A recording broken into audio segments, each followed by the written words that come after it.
and commitment on the ground. Somehow our development priorities have been mixed, confused in the sense that in a nutshell we were putting the cart before the horse. He's saying, let's go back to the land. Let us do something that we are good at. And the whole thing is agriculture and tourism. But agriculture is the priority. It is very, very clear. We have been able to double the agriculture budget by 100%. And we are talking at a time when governments that we thought we are the strongest in the world are facing downgrading of their credit ratings. Bills passed focus on tax reform systems and improvement of security to combat drug trafficking and maintaining the rule of law and order, while public infrastructure and livelihood improvement projects were dominant issues that form part of the adjournment debates.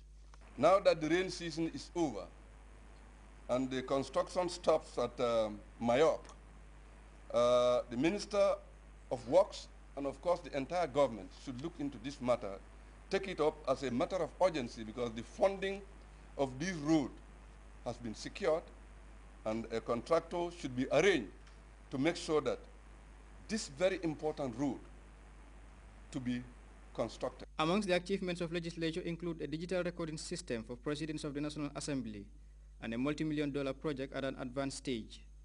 Towards the tail end of the year, the mood was somber. The late Deputy Minister of Agriculture and renowned Pan-African parliamentarian, Khalifa Kambi, who died at 56 years, was given a statement presided by Vice President Jai Said and Speaker of the National Assembly. Here lies a man who has served his God and humanity with abnegation. He has helped to create monuments by whom he will be survived.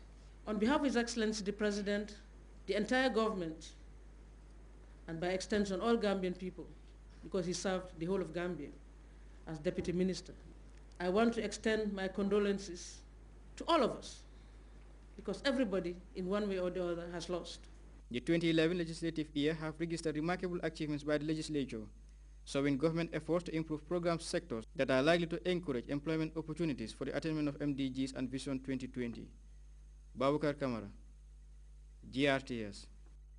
The pilot phase of an intervention dubbed Sustainable Agriculture Project, funded by the Food and Agriculture Organization, is changing lives and enhancing the living standards of a good number of farmers in the country's Central River region.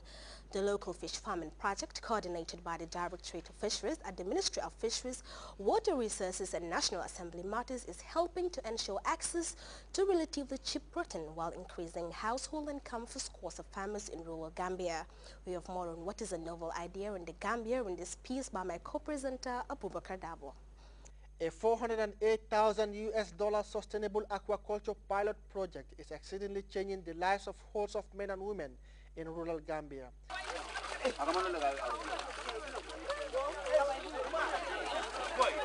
The spontaneous outpouring of enthusiasm is anchored on the desire to make life a comfortable one in this part of the country. As a domestic initiative, this fish rearing venture is coordinated by the Fisheries Department of the Ministry of Fisheries and Water Resources as one of its principal community-based undertaking to boost household income and nutrient, while at the same time preserve the country's heavily exploited river stock of fish variety. Lamin Kababajo is the minister overseeing the Fisheries Ministry and had witnessed firsthand the formal scoop harvesting exercise of the 20 ponds sunk in the Central River settlement of Sapo. What I saw has really surpassed my expectation in terms of the enthusiasm of the farmers themselves and their capacity to do the harvesting themselves, and the amount of knowledge that we are able to acquire within this short period of time concerning the project. And also the catch, really the amount of catch we realized that they really now understood was one of the smallest they had gained from one single pond. His expectations as the minister during the harvesting exercise has much been surpassed, as the catch for this morning alone has proved ample case that replication is no more an alternative. Minister Bajo delved into further steps of this project, which includes transferring what he calls the poverty alleviation techniques to other parts of the country, but added that for the enterprise to have that lucrative phase, more private sector involvement is essential. We are also encouraging the private sector to come in. We have a few private sector operators, and then we want to work with them so that they can increase their production, and we'll provide them with the technical assistance, activities. Fish harvesting in these ponds could be an amazing and intriguing episode for first-time observers, but with the technical expertise from Taiwan's Technical Cooperation Program and the South-South Cooperation, local ingenuity could be spotted in great style and in utmost delight.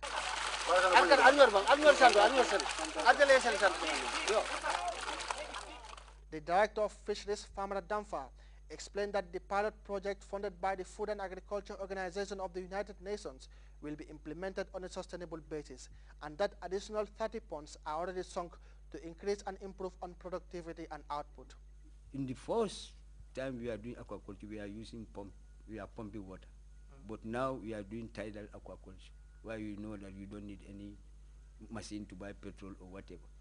The only time you need machine to do something is the excavator when you want to construct new ponds, as you can see from the video. We started with 20 ponds, but now with the technical assistance of FAO, the South-South Cooperation expert and the TCP expert, we are able to construct another 30 ponds. Flank the fish ponds stand the weighing scales and other fishing tools of the National Fish Farmers Association and suppliers, the dedicated and dynamic core of men and women of the Central River region who conceptualized and through government implemented this massive fisheries initiative. Its impact in turning hardship into benefits are axiomatic, and its impact on farmers, especially the women folk, have started making the big smiles of good business. This sustainable aquaculture pilot project aimed at establishing at least 100 fish ponds before the end of this year, an initiative that is gradually shifting the local fishing business from capture to culture. And with plans already in place to replicate this scene across the country, officials have no doubt that, if anything, President Jammeh's goal of improving living conditions of average Gambians is within reach. Abubakar Dabo, GRTS.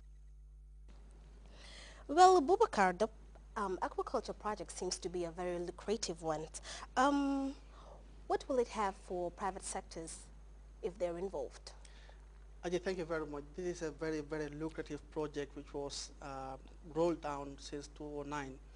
And it is very, very crucial for the private sector to be involved, because looking at festive occasions in the Gambia, you realize that these are moments when fish will be very scarce in the market. As a result, these private sector operators can venture into this lucrative business and harvest their fish during festive occasions. This way, it will try to solve that problem that Gambians face, and this can boost income, you understand, for them. So that makes it very, very important on the side of the private sector operators. Well, that project is sure to be very interesting. As far as the Ministry of Local Government and Lands is concerned, the year 2011 was characterized by nothing but